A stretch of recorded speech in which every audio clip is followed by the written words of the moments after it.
7 years ago, when I was 45 years old, my vision started to play tricks on me. I figured it was just another side effect of my end-stage alcoholism. I was already suffering from neuropathy, gout, hepatitis, and cirrhosis. As I made my way down to the eye doctors, I noticed a guy in the hallway, and I said to my father, "Wow, imagine being that blind. He had one of these canes." So the doctor called me in and he said, "Freddie, I have great news." He said, "In regards to your vision loss, it has nothing to do with your alcohol use, but it has everything to do with a rare genetic eye disease called Leber hereditary optic neuropathy, where most likely you're not going to go pitch black blind, but within a couple of months, in regards to your peripheral vision, it will be like looking through wax paper, and then you'll have absolutely zero central vision for the rest of your life." I said, "What?" I said, "How do you figure that's great news?" So as I made my way back home, over the next couple of months, I was falling down in the shower, breaking my toes, running into walls. I was tripping over everything. And every day, when I looked in the mirror, my face began to disappear. More and more and more. Until one day, it vanished completely. It's then that I made the conscious decision to drink myself to death. But a course of miracles took place. The first miracle was I received a phone call from Will's Eye Center out of Philadelphia. They said, "Freddie, we found your name in our database and would like you to participate in a 12-month clinical trial that could possibly reverse your blindness." I said, "Wow, that gave me some hope." And hope was something I was desperate for. But they let me know, the one stipulation, you need to quit drinking throughout that 12-month process. Well, for the first time in my life, that is something I was willing to do. And when I did that, unfortunately, the clinical trial had failed on my eyesight. But that's when the second miracle took place. Throughout that 12-month trial, I was able to quit drinking. But even better, I remain sober to this day.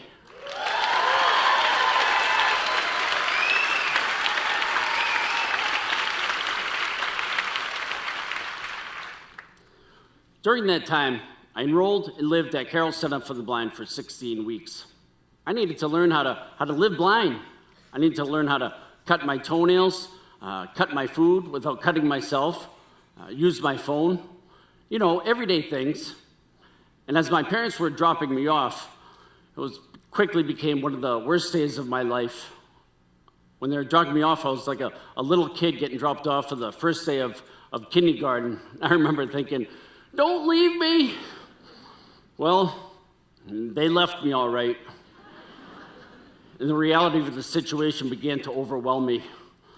All of my senses were heightened, especially my hearing.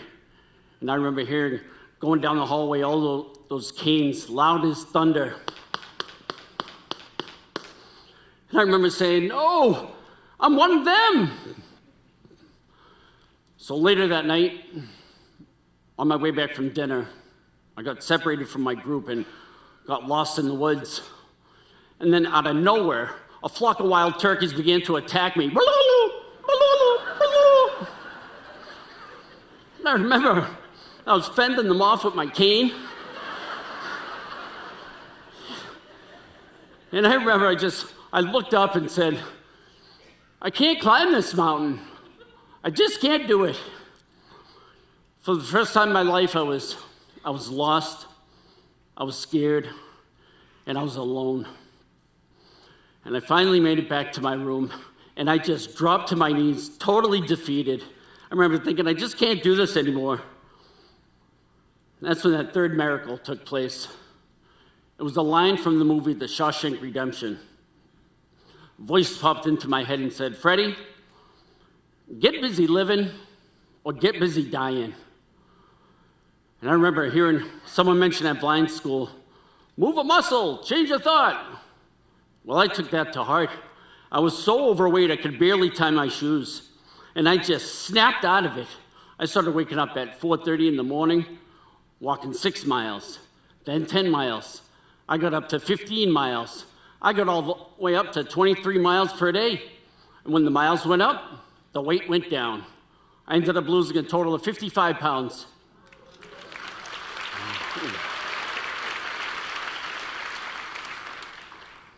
And yes, sometimes a branch would slap me in the face, but sometimes I basically needed a slap in the face. Then I was saying, you know what, maybe I could be one of these cane tappers for the rest of my life. I could do it. I'm starting to get excited. I gathered a group of students, and we started to walk every day, and we were getting outside of our head, laughing. And I'm like, all right, I got this. Well, not so fast. As I was graduating blind school, I needed to go move home and not only learn how to live blind, but for the first time in my life, had to learn how to live sober after a lifetime of addiction. And I just didn't think I could do it. The problems were getting bigger, the challenges greater, and the pity party reached an all-time high. And when I would call my sponsor and complain, he would just interrupt me and say, go help someone, help others, help others. I said, you don't understand. I'm the one that needs the help. He said, exactly. Now go help somebody. I said, oh. So I took his advice. And I made some copies for shoveling for the elderly and people in need. I mean, I was desperate. Probably not the best thing for a blind person, but I was willing to do anything. And so I started shoveling. I was shoveling with my friend, and we're shoveling away, and then my friend starts yelling at me, Freddie, you're shoveling snow right in my face. I said, I'm sorry, I can't see you, I'm blind. He said, here I am, a hemiplegic, helping you out. I said, a hemi what? He said, a hemiplegic. I said, what the hell is that? He said, it's when half your body's paralyzed. I said, no wonder I've been shoveling around in circles.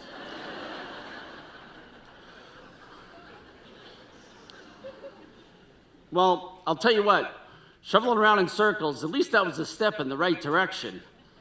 You know why? Depression has a hard time hitting a moving target. And I said to myself, wait a minute. I said, we're onto something here. I said, we haven't thought about ourselves the whole day. Then it got me thinking, there are people out there in our community that need more help than just basic shoveling. People out there suffer from food insecurity as well as lacking in transportation. I should know, I was one of them. To address this, I founded a nonprofit called I Got Bridged.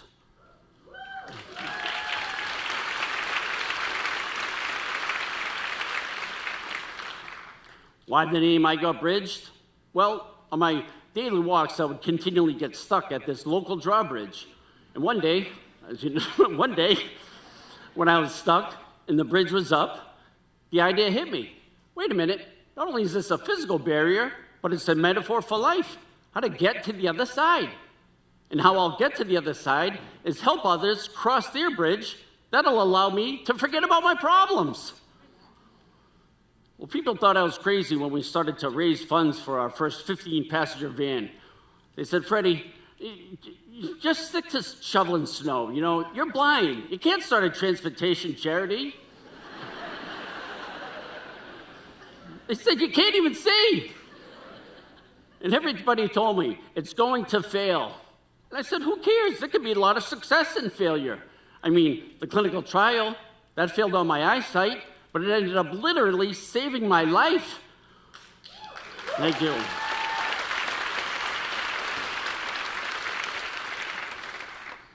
So I trudged forward. 4 years later, I Got Bridged now has 5 vehicles in our fleet. We have 200 volunteers, provided 10,000 rides, and we're responsible for 20,000 meals last year, all for free.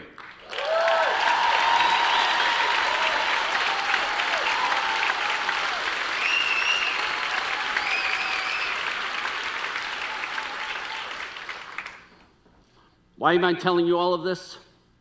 Well, I'm hoping on some level that my story inspires you. But let's face it, inspiration comes and goes. Just keep in mind, you don't have to be in recovery or even be blind like me in order for that self-pity to creep in. But when it does, don't overanalyze it. Just go reach your hand out and help somebody. Help somebody cross their bridge.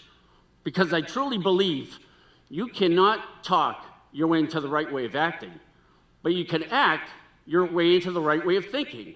And if I can see that, anybody can. Thank you.